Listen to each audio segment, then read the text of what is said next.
जय हिंद साथियों। आज मैं इस वीडियो में अपने फर्स्ट ईयर के क्वेश्चंस शेयर करूंगी। जैसा कि आप लोगों को पता है कि मैं लास्ट ईयर में हूँ, डीएलएड लास्ट ईयर के सेशन में मेरा सेशन क्या 24-26 है और ये मैं 2025 में एग्जाम दी थी फर्स्ट ईयर का। ये सभी क्वेश्चंस मेरे ही हैं, मेरा खुद का एक्सपीरियंस मैं बताऊंगी और जितना भी क्वेश्चंस है मैं उसको बताऊंगी कि किस तरीके का क्वेश्चन आता है, जिससे आप लोगों को आइडिया मिल सके कि फर्स्ट ईयर के अंदर कैसा क्वेश्चन रहता है, ताकि आप लोगों के मन में जो भी डर है, डाउट है, वो क्लियर हो सके। तो आप लोगों से रिक्वेस्ट है कि आप वीडियो को अंत तक देखिएगा और चैनल को सब्सक्राइब कर लीजिएगा, ताकि मैं रोज हर एक सब्जेक्ट का वीडियो अपलोड करूंगी, F1 से लेकर F12 तक, क्योंकि एक दिन में मैं सारा वीडियो अपलोड नहीं कर सकती, क्योंकि मेरा भी एग्जाम है, आप लोगों का भी एग्जाम है, तो ज़्यादा समय नहीं लेंगे किसी का भी। तो चलिए वीडियो को स्टार्ट करते हैं। तो आज मैं सबसे पहले F1 का बताऊंगी कि F1 का क्वेश्चन कैसा आया था। तो सबसे पहले देख लीजिए, ये 2025 का क्वेश्चन है। 2025 में मैंने फर्स्ट ईयर का एग्जाम दिया था, मेरा सेशन 2024 और 26 था। ये F1 का क्वेश्चन है, F1 का, जिसका सब्जेक्ट का नाम है समाज, शिक्षा और पाठ्यचर्या की समझ। तो आपको एग्जाम में टोटल 3 घंटा 15 मिनट मिलते हैं, ठीक है, टोटल 3 घंटा 15 मिनट मिलते हैं और फुल मार्क्स 70 का होता है, जो आपको लिखना होता है, रिटर्न फॉर्म में लिखना होता है। और 30 मार्क्स का जो होता है वो आपको कॉलेज से प्रोवाइड होता है, वो आपके एक्स्ट्रा करिकुलर एक्टिविटी में देख कर देते हैं या फिर असाइनमेंट में नंबर देते हैं। तो सबसे पहले आपको एग्जाम में इंस्ट्रक्शन दिया जाता है जो कैंडिडेट को पढ़ना पड़ता है, ठीक है। तो इंस्ट्रक्शन को देखिए आप। ये परीक्षार्थी यथासंभव अपने शब्दों में ही उत्तर दे। कभी भी आपको प्रश्न एज इट इज बुक से लेकर या फिर गाइड से लेकर छाप कर नहीं लिखना है, जितना हो सके अपने शब्दों में ही लिखना है। दूसरा नंबर बोल रहा है, यह प्रश्न पत्र 2 खंडों में होता है, खंड क और खंड ख, जिसमें खंड क में विकल्प के साथ 6 लघु उत्तरीय प्रश्न दिए जाते हैं। 6 लघु उत्तरीय प्रश्न, खंड क में 6 लघु उत्तरीय प्रश्न होते हैं, यानी कि शॉर्ट आंसर क्वेश्चन रहता है, जो 6 होते हैं। प्रत्येक प्रश्न का उत्तर लगभग 75 से 100 शब्दों में देना होता है, 75 से 100 शब्दों में देना, और उसके लिए हमको 5 अंक ही मिलते हैं। चौथा खंड ख आता है। तो खंड ख में 5 दीर्घ उत्तरीय प्रश्न है, जिनमें से किन्हीं 4 प्रश्नों का ही उत्तर देना होता है। तो आपको 5 क्वेश्चन मिलेंगे, जिसमें से आपको कोई 4 ही करना है, ठीक है, जिसके लिए आपको 200 से 250 शब्द में उत्तर देना होगा और उसके लिए 10 अंक मिलेंगे। कितने अंक मिलेंगे? तो 10 अंक मिलेंगे। और 5वां है, किसी भी प्रकार के इलेक्ट्रॉनिक उपकरण का प्रयोग पूर्णतः वर्जित है, जैसे कि आप मोबाइल या फिर वॉच, कोई भी चीज ऐसा नहीं लगाना है। चलिए क्वेश्चंस देख लेते हैं, अंदर में क्वेश्चंस कैसा है। तो खंड क का पहले हम देख लेते हैं कि खंड क में क्या है। प्रत्येक प्रश्न का उत्तर खंड क में तो सबको क्वेश्चन देना अनिवार्य है ना। तो पहला क्वेश्चन बोल रहा है, प्राथमिक एवं द्वितीयक स्तर के सामाजिकरण को उदाहरणों के साथ स्पष्ट करें, ठीक है।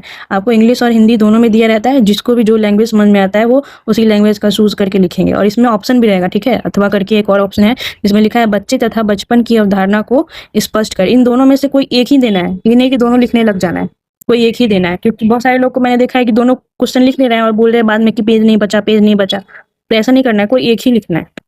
चलिए सेकेंड देख लीजिए, विद्यालय की आवश्यकता तथा महत्व का वर्णन करें, और इसमें भी अथवा दिया है।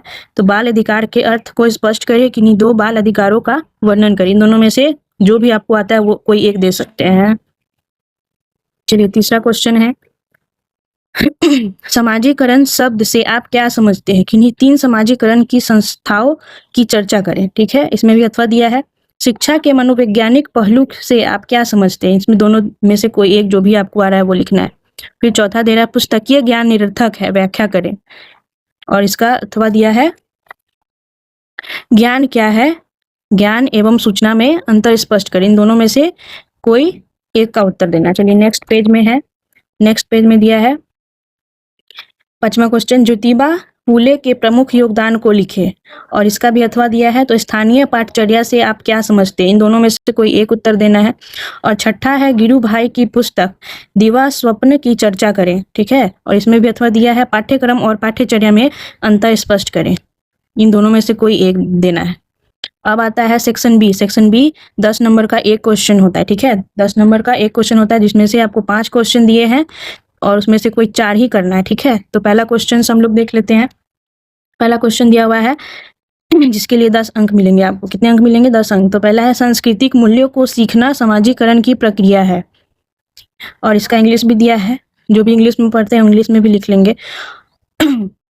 8वां क्वेश्चन दिया है, बिहार के विद्यालय शिक्षा प्रणाली पर एक लेख लिखें, ठीक है, लेख लिखना है। इसके लिए कम से कम आपको 3 पेज तो लिखना ही पड़ेगा। क्वेश्चन नंबर 9, शिक्षा नए समाज बनाने की एक प्रक्रिया है, वर्णन कीजिए। ये 9वां क्वेश्चन हो गया। नेक्स्ट है 10वां क्वेश्चन, जॉन डीवी के शैक्षिक दर्शन की व्याख्या करें। क्या शैक्षिक दर्शन की व्याख्या करें, इसके लिए भी आपको 10 नंबर मिलेगा।